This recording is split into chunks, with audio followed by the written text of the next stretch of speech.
17. I hope you had a pleasant time, both our friends here in Geneva and our friends and colleagues who are following this briefing online. Well, it's always summer tends to be too short, and I just got an email from EasyJet with the title "Summer is not over yet." I think that's good PR exercise, and I'm sure that you recharge your batteries for quite a busy digital autumn, which is ahead of us in Geneva, in the build-up for the Internet Governance Forums and other events. And as you will see here in a few minutes, summer wasn't a quiet period in digital policy. There were quite a few new developments, which we'll summarize in our usual way.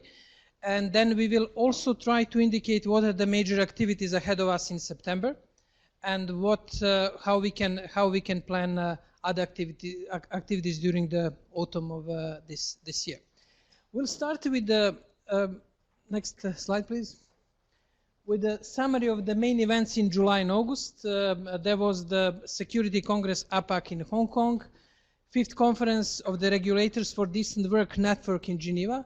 Future Work Initiative is gaining momentum in the ILO. Then there was G20 meeting summit in Hamburg, with quite a prominent presence of digital issues on the agenda. There was a high-level political forum on sustainable development in New York, and I would like to alert you that Barbara prepared an interesting study on the way how data and digital have been covered in the context on the high-level political forums on sustainable development. There was the Aid for Trade Global Review in Geneva, which again had e-commerce and digital aspect quite prominent in this field. ITF meeting in Prague. Diplo Geneva's MacBook Air. I'm joking. We just lost the screen here, and my memory is not very good, especially when it comes to the events. I can recall the trends, therefore I will rely on the paper. There was the Internet Governance Forum United States in Washington, Africa DNS Forum, and you can read it, Africa Asia Pacific Internet Governance Forum in Bangkok, and Latin America IGF in Panama City, and 8th African Peering and Interconnection Forum in Abidjan. Those were the main events in July, August. Next, please.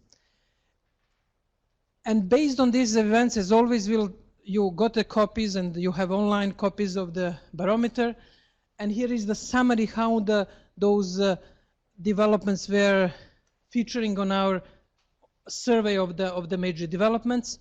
In the global IG architecture, there has been calls by Australian Prime Minister Malcolm Turnbull urging companies to reduce the level of encryption protection in order to have the more access, especially to the networks which coordinate or promote terrorist attacks. In sustainable development, as we indicated, there was a high-level political forum in New York. On security and cyber security or cyber diplomacy, we have been following carefully what has been happening in Washington, D.C. with the transition towards new administration, and it is still not clear, but during the summer, one of the major developments was that the key U.S. diplomat, Christopher Painter, basically ended his contract. Usually it was renewed in the past, and he left the State Department. Therefore, there is still unclear situation how the State Department and U.S. administration will cover cyber diplomacy. There are concerns in some analysis that the team which has been built and developed over the long period with prestige in the international community and deep understanding has been in a way dismembered, and it's not clear what is going to happen in the forthcoming period. On e-commerce, and another development which is relatively complementary to this development in the State Department is that President Trump issued a decree establishing U.S. Cyber Command, which is the major new shift, not that visible in the public media, but quite an important. It is not a new development. It's follow-up to the Obama's reform of the cybersecurity sector in the United States. And the major dilemma will be what will be relations between new Cyber Command and NSA. That is one of the major open issues, how they will interplay. But that shift towards stronger role of the military could be also linked to the question of the reforms in the State Department. There are many speculations and very, very little detailed information. On e-commerce and internet economy, the major was the opinion, another opinion by the Advocate General of the Court of Justice of the European Union, Maciej Spooner, who basically again argued that Uber is a transportation company, that it is not an information company. We are waiting for the final decision of the European Court of Justice, but as we discussed and that we have been following throughout the year, it will be one of the major decisions with a huge impact on the Uber, but also on other platform industry. We will be seeing that there is also increasing pressure on Airbnb when it comes to taxation and the regulation. Therefore, the platform industry will be in the focus of our coverage. In South Africa, Uber drivers, basically the main governmental commission on the labor rights, argued that Uber drivers are employees of Uber. That was one of the major developments. And finance ministers of France and Germany have submitted a proposal to European Commission to speed up the process of taxation of the sharing economy and platforms. The French Minister of Economy basically argued, well, it is going too slow within the OECD process, and we need to speed up the process of taxation of the platform economy and the sharing economy. South Korea made an interesting movement, and basically they announced the reduction on the end of the tax benefits of tax reduction for the robotics and automation companies, arguing basically that these companies are reducing the sort of need for jobs. Therefore, there is no sense that they got also reduced taxation. On the contrary, from the taxation on the robots, which was a title in the newspaper, South Korea introduced taxation on robots. Basically, that money could be invested in job creation and other social activities. This is probably the first move in that direction. So far, automation and high-tech industry was well treated by taxation authorities. Therefore, this is one of the major shifts, and we can expect that continuous pressure from the governments to increase taxation of the internet companies, and in this case, new automation and artificial intelligence companies. On digital rights, Supreme Court of India has ruled that the right to privacy is a fundamental right. And this is another major shift coming from the, let's say, non-European countries, increasing the level of protection of the right to privacy. And you have also, China has established new regulation for the audit of the online content to ensure that content adhere to core social values, which was criticized by civil society as some sort of new form of the censorship in this field. Please, Christian.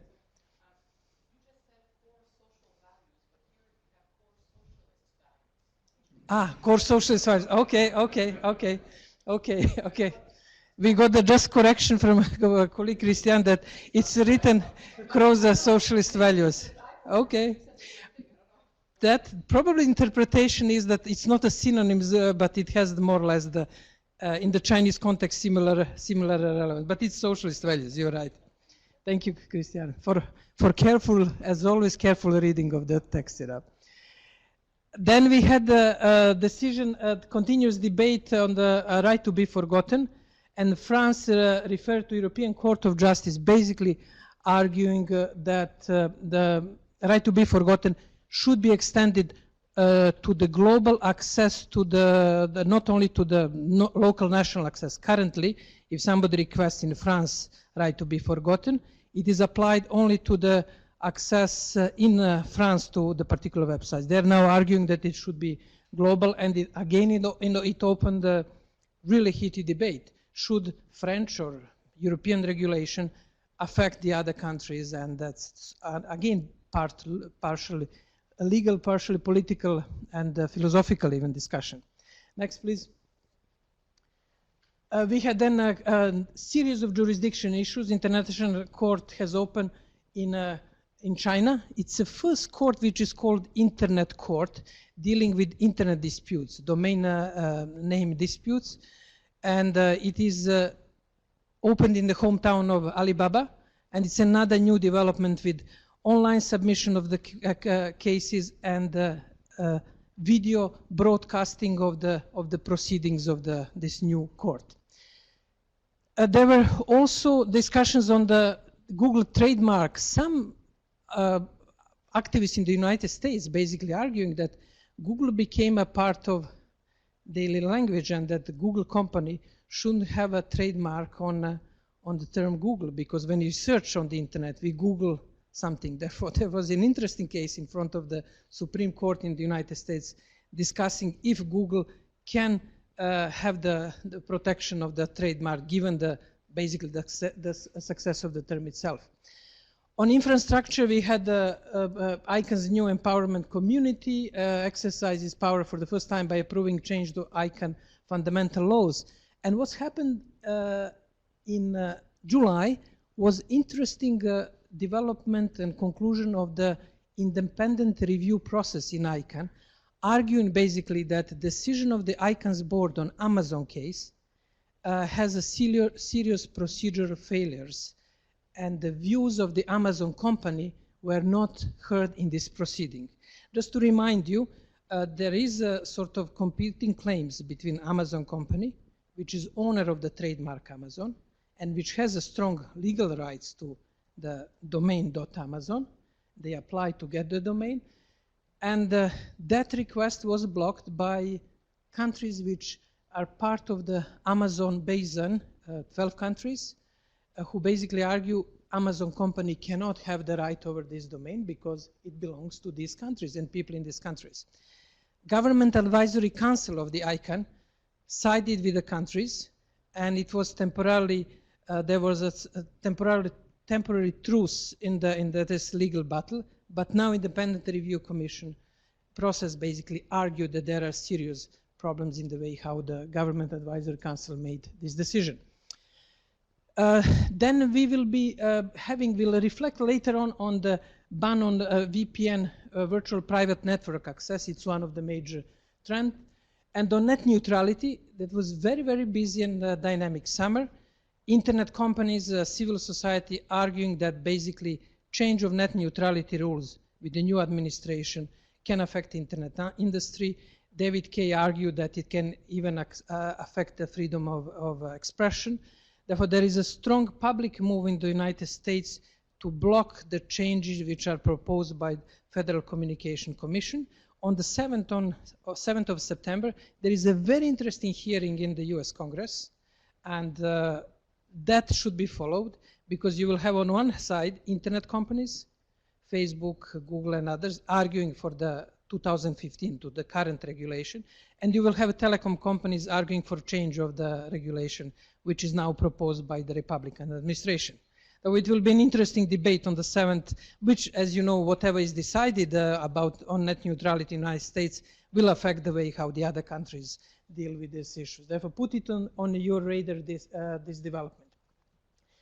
And then we'll have quite a few developments which we'll discuss in trends on artificial intelligence and robotics. That was somehow a busy period. Summer was very busy when it comes to artificial intelligence. Development in AI, some concerns, and we'll see it in a few minutes how it worked. Next, please.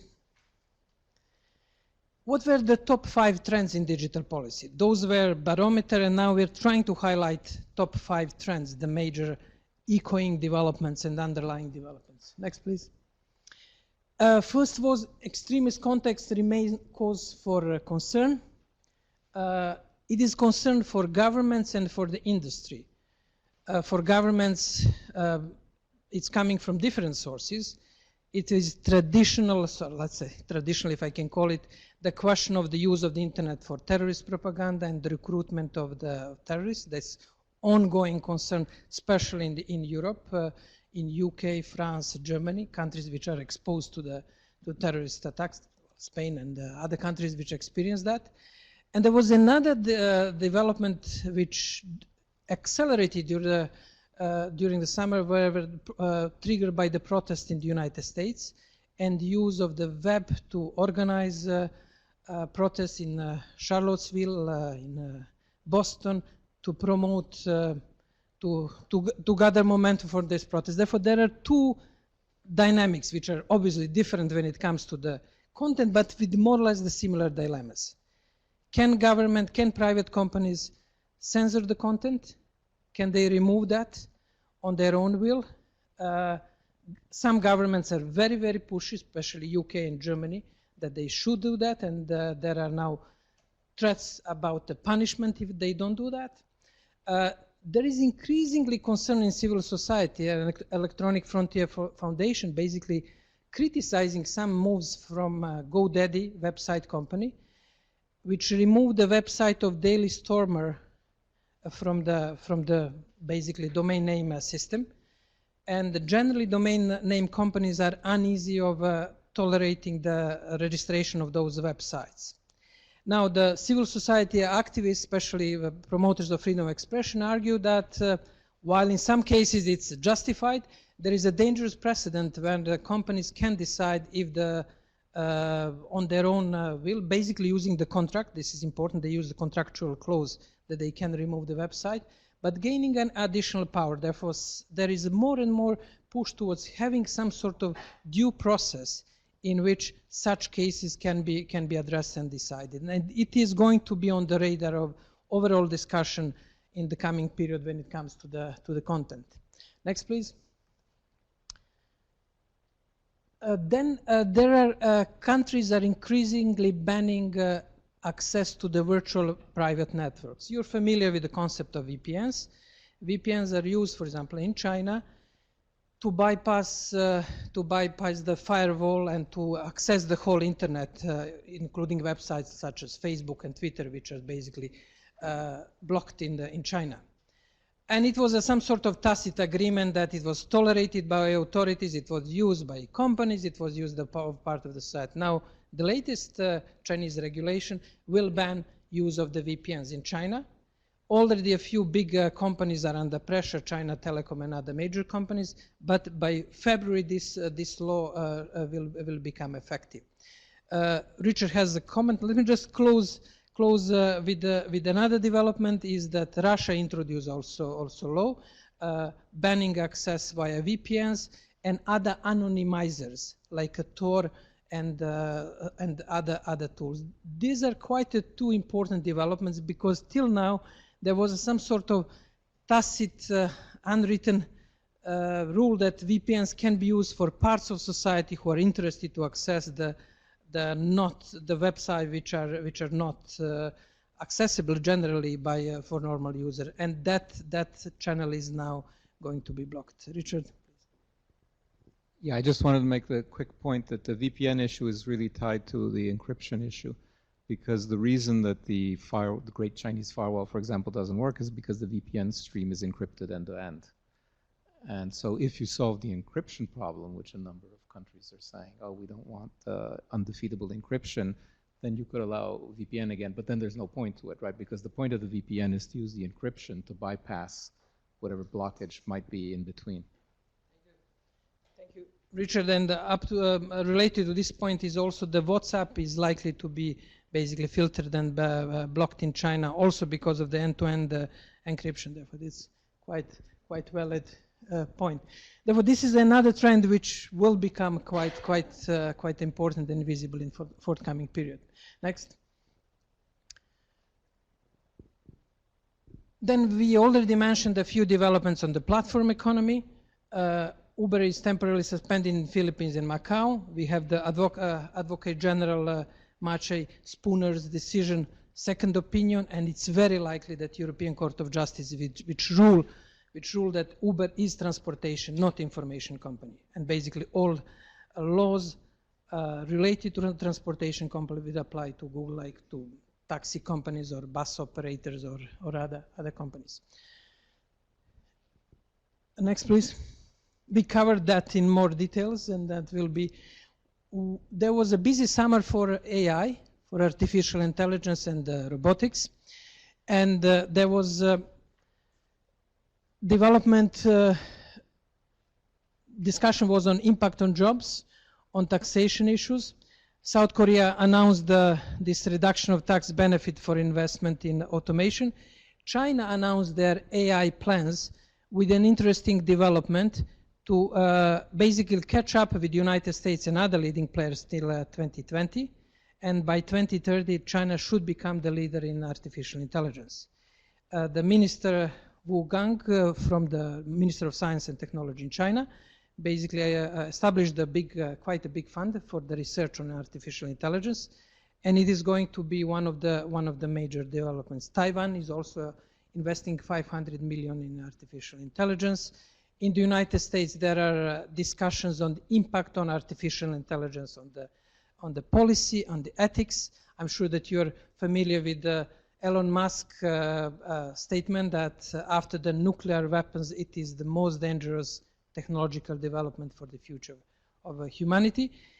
Elon Musk and Mustafa Soleimani, the head of AI at Deep Web, Alphabet, Google's artificial intelligence company, wrote also to the UN arguing that automated weapons are a big danger and the UN should do something to regulate use of the automated weapons. Therefore, the first committee of the UN will be quite busy in October and November this year in New York. They have to decide what to do with the UNGG, which basically failed to produce the report. And there are now more and more requests from this time not from governments, but from the industry, basically warning that something has to be done, for example, in this case, on automated weapons. Therefore, we'll be hearing more and more on this development. There was one interesting World Economic Forum poll with millennials. Who are the millennials here? How many millennials do we have here in the room? Barbara? Almost there? It's a difficult question. Okay. That's a tricky question. I know. That's the probably shouldn't ask. They basically they don't see robots as a threat. They see robots as job creators. That's an interesting insight. It's a bit counterintuitive for what we have been hearing, but I suggest that you have a look to how they justify that statement. Therefore, AI, robotics, automation will be very, very high on the agenda. In the United States, in the UK, there are parliamentary commissions. There are in the European Parliament discussing ethical aspect on the AI and automation on the society. Next, please. And last we already mentioned, the governments are complaining who is going to pay taxes. And that will be ongoing pressure coming strongly from France, which lost one battle. Basically, they lost a court case in Paris, arguing that Google should pay 1.1 billion for taxes, Google Ireland. And the French court decided that decided against the claim of the French government. It was interesting, independence of the courts. Therefore, they basically argue that there is no basis that Google should pay taxes to the French authorities since it's paying in the Ireland.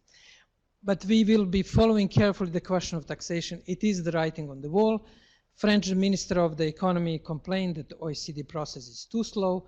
We need something faster. He got together with his German counterpart, and now they're pushing in the European Commission faster move of the question of taxation of the sharing economy. And you know, when Germany and France get together, things usually happen in Brussels. Therefore, that will be an interesting development. Well, that's more or less a summary of the major threads. We will be opening for your question and comments in a few minutes next.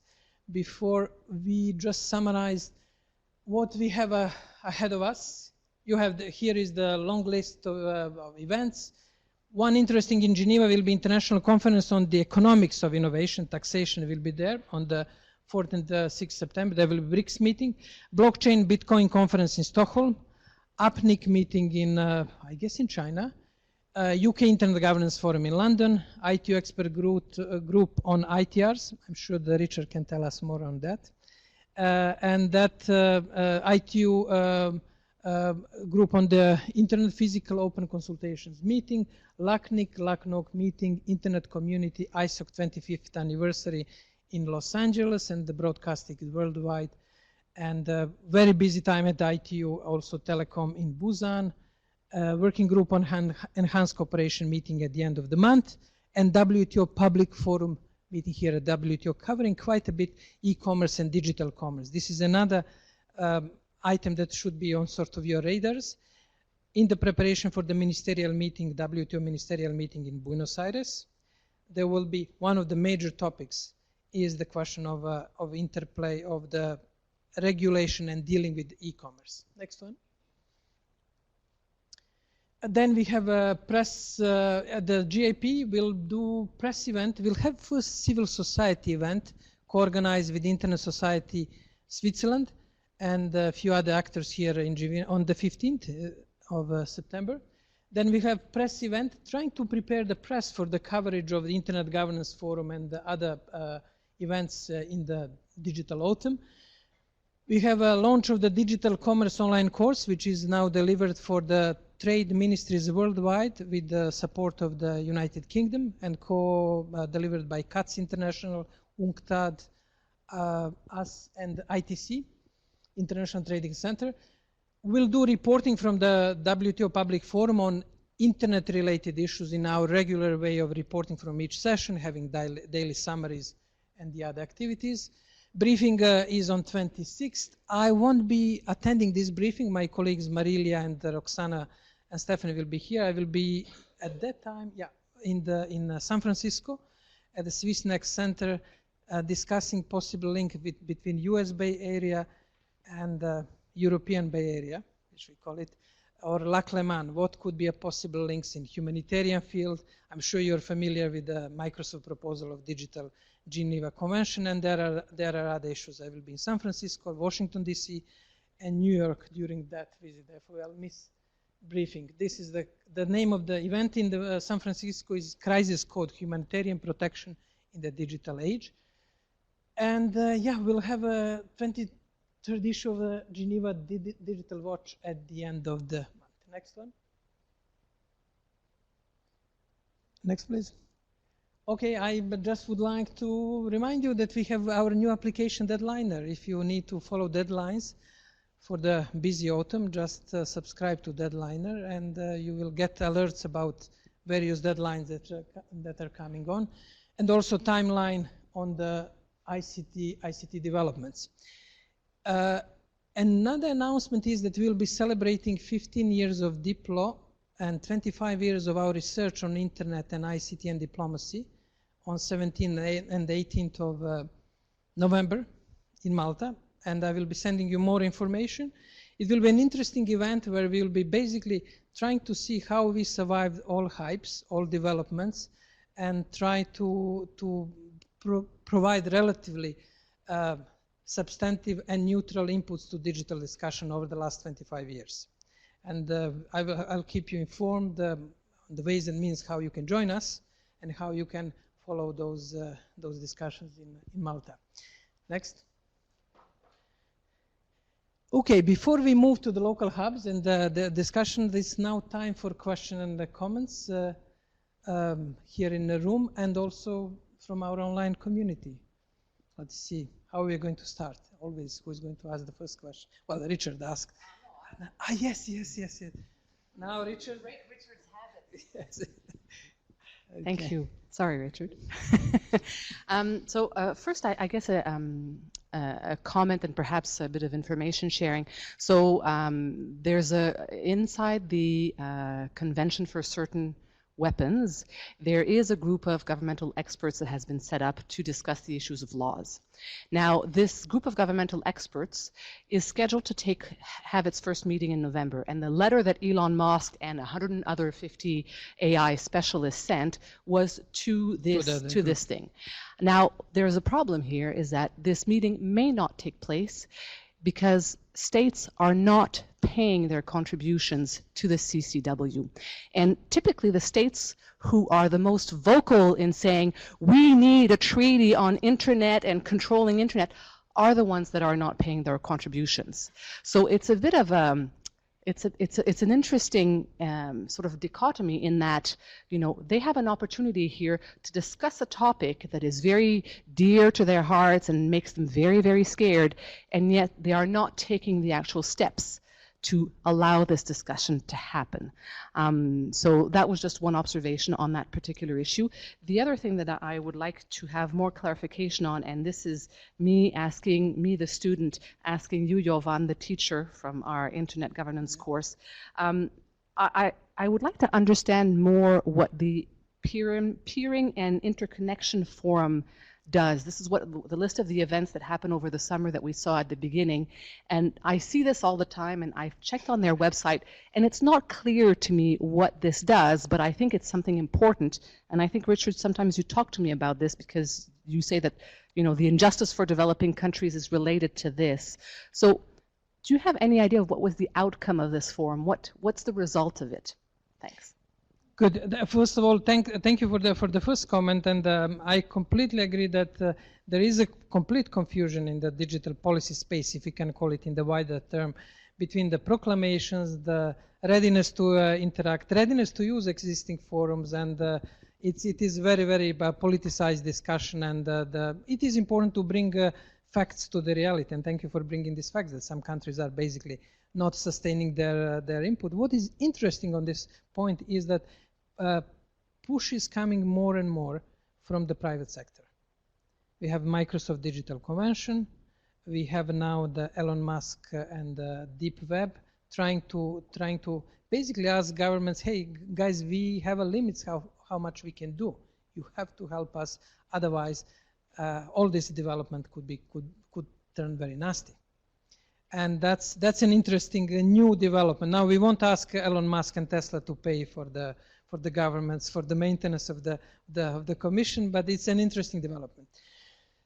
Second question is, what is this basically? What are these forums? And Richard can help with this. Those are they call it in the lingo exchanging of the pair of eyes. Well, it's not surgery and it's not sort of medical, but basically companies are coming, internet bandwidth companies, and saying, okay, I have 10,000 users. I can provide access to your network under the following terms. Now, what Richard was referring, the big companies which have many pair of eyes, millions of users, they create the barter agreements on the tier one, on the top level. The further you are going down, not only in developing countries, but also smaller operators in developed countries, they have a less bargaining power on those forums. And it's literally like a big digital bazaar. You sit and you said, Verizon, I can give you this number of the users in exchange for something, you know, lower the transition, the lower cost for the transfer and other things. Therefore, this is one essential big bazaar. They have some concluding documents, but it is used for negotiating these pairing deals. That's the main. Now, why developing countries they don't have basically this power? In the past, China was on the weaker point. Now China has China Telecom. They have basically quite a few eyes which can access the internet. Therefore, they have a stronger power. Developing countries have a weaker power. They have to pay more to access any of the players, including China Telecom and European and US players, which are the main operators. Therefore, that's sort of it's a question of the market power that operators from developing countries have around this table when they join for the forum and discuss what they can gain. Should they pay for access or they can exchange it somehow? And you know, Verizon, when somebody comes with 15,000 users to Verizon, it's okay, well, what I can get in return, and probably nothing. And that's the basis of it. I don't know if Richard, if you would like to. That's exactly what I was going to comment on. Yeah. So Richard Hill speaking. What I wanted to add on the peering issue is that this is well documented. There's a OECD study on it. Almost all of the peering connections are done on a barter basis. Barter basis. So I scratch your back, you scratch my back. So we've agreed, for example, between me and Verizon that I'm big enough. So I get to interconnect and there's no transfer of money either way. And that, in fact, is something like 98% of internet connections or something like that. I forget the figures in the OECD study. Now, the OECD study argues at great length that this is wonderful because it shows how you can get everything done quickly and without excessive formality, etc. My point of view and that of some others is, well, this is not very transparent because we don't actually know what's going on, and the transfer prices that are being applied are unknown. And so the whole thing is not very transparent. I think that's fair. Now, is transparency good or not? That's probably a separate discussion. But the fact is that the whole system is not particularly transparent in terms of prices. It's fairly transparent in knowing who actually is in that situation. Then sometimes people get de-peered. So I'm sitting here, and the big guy suddenly says, oh, well, you know, we don't think you have enough traffic anymore. Goodbye. And there's some articles on de-peering, and you can do a search, de-peering and the impacts of that, and whether there should be some kind of due process or not.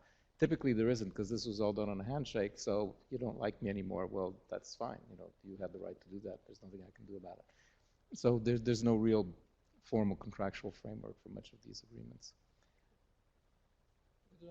I wanted to make a completely separate comment on just the peering has been an important issue in the development of the internet, but it is currently losing relevance because the big internet providers are bringing content to their users. Now Google, Facebook, Akami, big companies are creating their own fiber optics, and there is a concern that the TCP/IP and internet infrastructure, which was decentralized, can be basically de facto, economically speaking, undermined. There is excellent article by the Australian computer scientist who is basically arguing that this is the end. The chief technological officer of APNIC, Asia Pacific, and Jeff Houston, who is one of the leading authorities, is basically arguing that internet is over economically because this bazaar that you had in the past, peering bazaar, will be basically bypassed by companies delivering the content to the user's door. Therefore, I will send you the link in the follow-up. It's very interesting article. Richard Hill. Yeah, I just wanted to make a further comment on the Indian judgment on the right to privacy. It's 547 pages. And you've read them all? Yes. They're triple-spaced, so it's actually only about 100 pages in normal terms. It's extremely detailed research. They not only do a full comparative analysis of all the Indian judgments on this issue, but also a lot of the US judgments and a lot of the EU judgments. So it's very good also for transversal case law. They go back to fundamental principles, etc. I found it fascinating. And the punchline is not only that they've declared that the right to privacy under Indian constitutional law is a fundamental right, but they actually go further and enshrine the principles of necessity and proportionality that a large number of civil society organizations have been pushing for some time. So they actually say that if you want to interfere with the right to privacy, you must show that it was, first of all, based on law, it's clear. Second, necessary, and three, proportional.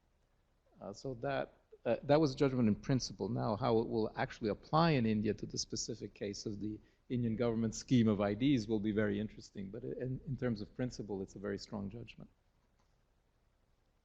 We are now, apologies for our online participants, we have now the internal dynamics here, but your advocate general, Barbara, is here. Okay. Hi, can you hear me online? Yes, the chat, so there's been some discussion in the chat, especially related to the web study and the attitude of millennials towards robotics and artificial intelligence. There were some question marks. Can you hear me online? Yeah.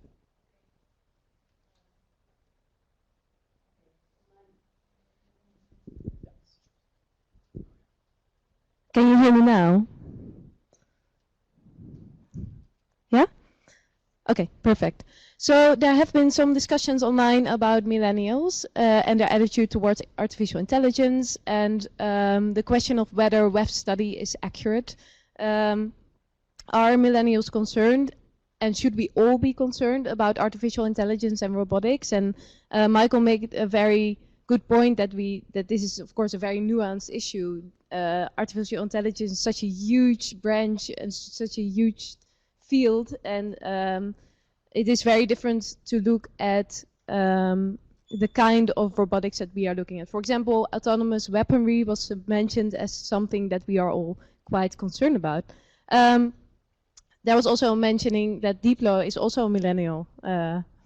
with its 25 years of research. Nigel made a good clarification that there's a G7 ministerial on ICT on 24 September, so you can put that in your calendar. And then there's a clarification on Christiane's remark earlier about the socialist values or the social values of the Chinese, and actually we are meant to say socialist values.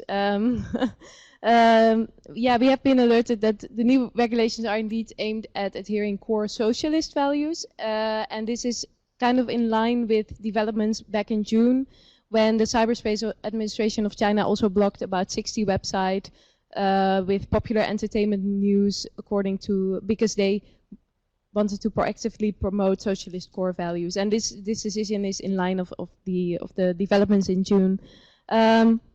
Another clarification is that you can find all the daily reports of the African Peering and Interconnection Forum on ISOC's website if you're interested. So that's it from the online community. Thank you, Barbara, and thank you, millennials and others who are following us online. Thank you for our colleagues here in Geneva. I'm sure that we'll be continuing discussing what happened during the summer, and if the EasyJet is right, that summer is not over yet. And we will, our online participant can join the regional hubs online discussion in the regional hubs. Have a nice day and well, a successful and a pleasant digital autumn. Thank you. Thank you. Thank you everyone for the roundup of developments, and Barbara for moderating the online conversation and sharing our questions and comments with the audience. For our online participants, we have one regional update, so please stay with us. And today we have Luca Belli from the Brazilian Hub, who will update us on the latest developments from the region. So over to you, Luca. Good morning, Jovan. Good morning to everyone. Welcome to Rio de Janeiro. The month of July started with yet another episode of the data caps saga. As you may remember, over the past year and a half, there have been intense discussion here in Brazil whether or not to introduce data caps on fixed internet plans. And on 3rd of July, the Consumer Commission of the Congress decided to approve the bill that will prohibit data caps within fixed internet access plans, but there will still be 2 commissions that will have to deliberate on the bill before the bill is voted in plenary. The month of August started with a very positive announcement by the government. The Ministry of Science, Technology, Innovation and Communications published the results of the work for a new digital strategy for Brazil. This interministerial work that took place over the previous months has produced a first draft that was published on 1st of August and open for comments until the end of August, until the 30th, this Wednesday. The goal of the strategy is very ambitious, and it is based on 5 main pillars: broadening access to ICTs, promoting research and development, fostering security and trust in the digital environment, and strengthening ICT education and training, together with a good component on the promotion of international cooperation. Importantly, also the strategy stresses that all the strategy will be dependent also on the creation of a new authority for the data protection and the approval of a new general data protection law, whose provisions will be controlled and regulated by this new authority. Another consultation was open on the 8th of August with a little bit more of controversy. This other consultation was for modernizing the Brazilian internet governance model. So the object of the consultation was CGI, the Brazilian Internet Steering Committee, but many of the members of the CGI have been vocally criticizing the consultation, not for the substance, but for the way in which the consultation was proposed. Indeed, the CGI criticized that the government simply notified CGI without actively involving CGI in this consultation that will explore the composition of CGI, perhaps the possibility to improve the representation of stakeholder groups that compose the internet governance ecosystem in Brazil, and also enhance the publicity and transparency of the work of CGI. That's all for today. Thank you very much for your attention, and see you next month. Thank you, Luca, for sharing the updates from the region. This brings us to the end of our July and August briefing on IG and digital policy. All the developments which Jovan mentioned today are described on the observatory at dig.watch. So a big thank you for participating in today's briefing. The recording, the presentation, and the digest will, as usual, be available very soon on our website. One final announcement. So, as we said in the chat, this month's Geneva Digital Watch newsletter will be available for download on Friday, and you can download that from dig.watch/newsletter. So thank you once again, and see you again on the 26th of September. Bye.